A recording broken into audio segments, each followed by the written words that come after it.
time dulls the memory. Philip Arantz, many people will remember the name with shame, and I think as well they should. In 1971, it's a long time ago, Philip Arantz was a detective sergeant with the New South Wales Police Force when he released some crime statistics to a newspaper. Now, one would have thought that today that person would be called a whistleblower in defence of the good of whatever that person stood for. This simple action set in motion a chain of events which changed his life, because Philip's statistics showed a higher crime rate than those released to the Parliament by the then Police Commissioner Norman Allen. Norman Allen had Detective Sergeant Philip Arantz put away in a psychiatric institution. Philip Arantz has been fighting for justice ever since. He's now written a spine-chilling book about the whole sordid affair, and it's called A Collusion of Powers. Philip Arantz is joining me on the line once again. Good morning. Good morning, Alan. Seems like only yesterday, Philip, doesn't it? Yes, but it was probably about 1985 or something that we last spoke. Yes, it seems like a long time ago. There was a reasonable turn of events, and somebody recognised that there'd been some wrongs done, but the frustration you must have felt all of those years that I felt with you, for the years that I've known you, and everybody else who tried to get involved to help you. We had successive premiers promising to help you. We had politicians queuing up to help you. And after, 9 or 10 years, it amounted to zilch. Yes, Mr. Griner did pass some rather fantastic legislation to the effect that the events of 1971 had never occurred at all. Right. But I hadn't been dismissed from the police force, but I've been a member of it ever since. And that's when you turned up. And that's when you turned up with your uniform on, ready to start work. Well, I would have been quite happy to do so, but I certainly wasn't allowed to do so. Okay. Now that was another confusing thing too. That you were, I suppose, somebody dismissed. Were you put on a pension when you were initially taken off the police force and put into that institution temporarily? No, I was offered a pension out there. If I'd played along with that particular treatment, I was told that the Commissioner had made the offer. I could go out of the police force medically unfit and be on a pension for the rest of my life. Okay. Of course, I realised if I did that, I'd only be enabling him to discount the accuracy of the statistics I'd released and discredit me, mentally ill. Mm-hmm. Therefore, the statistics were no good either, you see. Right. So I had to reject the offer. Okay. So as a result of that, then you were subjected to pretty harsh financial problems, I would have thought. Oh, yes. Yeah, it was very difficult. You had a family? We had 6 children then, and I hadn't been in any of the crooked sides of the police force. I'd been, I'd say, an honest policeman, and we had no savings. And to be suspended without pay about 3 weeks before Christmas, 2 weeks before Christmas, was a dreadful experience. Yeah. And then it just continued for years, really. The punishment was long-lasting. It certainly was, wasn't it? Mm. What about your association with fellow policemen and the association that represents policemen? Well, they didn't represent me. I had no support whatever from the police association. I think that the rank and file police were quite prepared to give me some sort of support, but I didn't get it from the executive. They were more inclined, I think, to give their loyalty to the Commissioner and the Premier of the day, and I think that was substantiated by the fact that the judgment that was delivered at the end of my appeal by the Appeals Tribunal, which was a dreadful document, was published in its entirety in the magazine of the Police Association. So that act in itself... that alienated you? Well, it poisoned off any support that I may have got from the police. Okay. Now, looking today, we're looking at a very different police force in New South Wales, and I would think as a result of your experience right around this country, I would hope. Do you agree with that? Well, Alan, I can only look at it as you would now, as a layman, and my view, I think, is shared by many other people. It seems to me that the police force now in New South Wales is in the worst state it's ever been. But do you think that this... The people have got no confidence in the place. But do you think that this could happen again, this situation that you were in in 1971? Well, I don't know. If John Hatton gets this legislation through Parliament, the protection of whistleblower legislation, maybe something like that might happen, but I believe the legislation in New South Wales will be modelled along the lines of that in Queensland. I've read that, and it seems to me that that legislation is designed to protect the politicians and the bureaucrats, not the whistleblowers.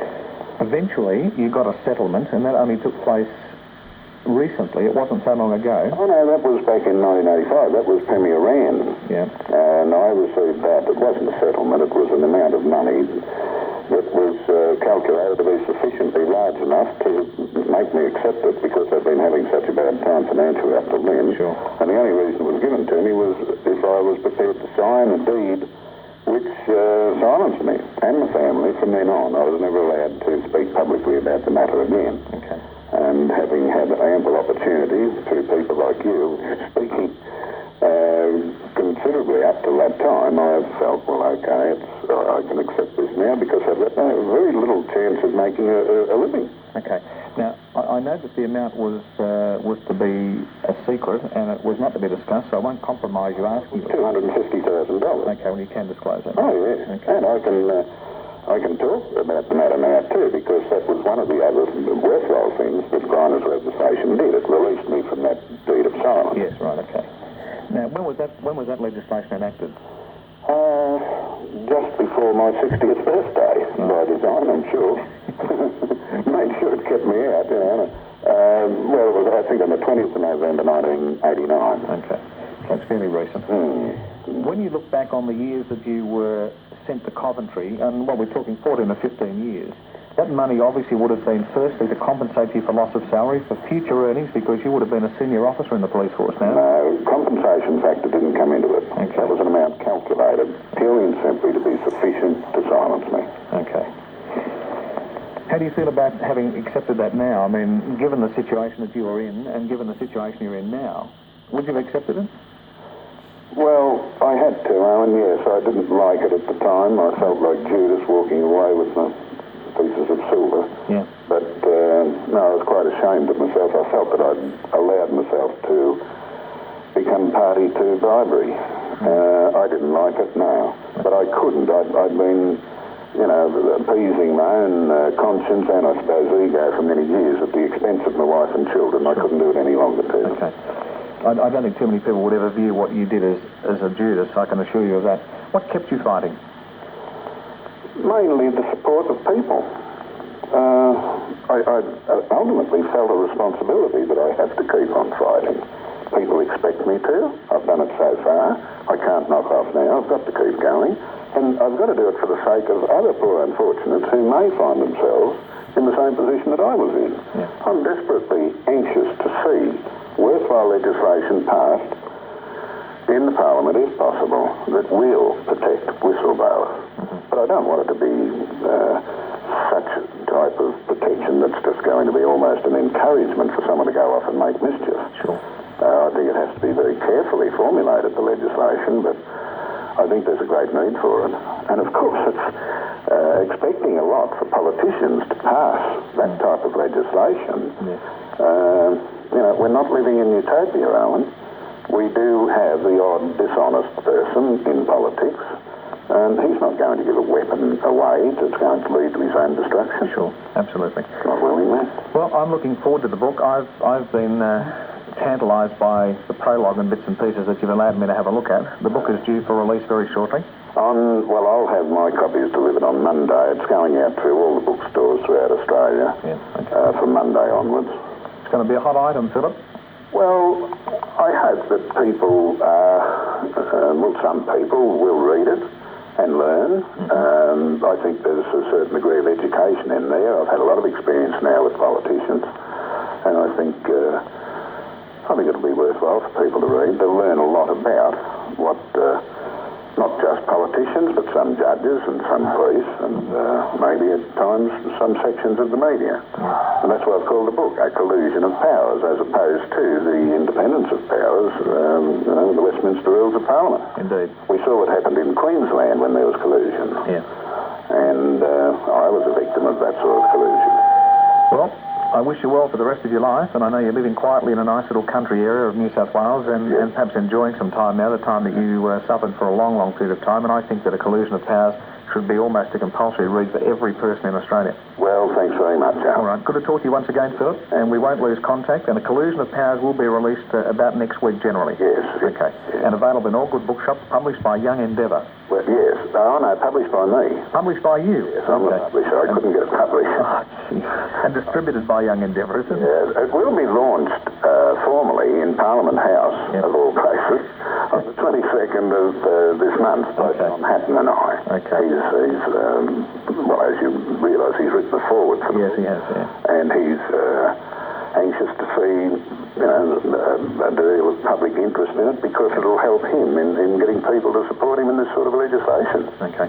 Good to talk to you, Philip. All the best with it, and I'm sure it's going to be a bestseller. Well, thanks very much. Okay, mate. Thanks, Howard. Talk to you later. Thank you.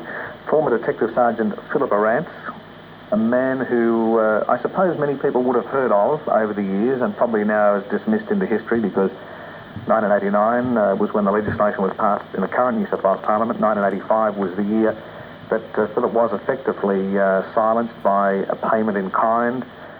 He was first dismissed somewhat in 1971 by the then Premier Robert Askin and Norman Allen, the disgraced police commissioner. So there you have it, an interesting story, a fascinating and very genuine and nice man, I assure you. And the book is called A Collusion of Powers. It will be a wonderful read, and I would think that there'll be a few people running for cover. Philip Arantz had to make many changes to the book. He had to not alter the truth, but remove many of the segments for legal reasons. So the definition of the book will be still very strong. Sadly, because of the requirement of the law, Philip Arantz has had to not stretch the truth nor change it, but cut out a lot of bits of the book that should have been in there that I'm familiar with and the parts that I know that I wish I could tell you, but I can't, and neither can he because of the laws.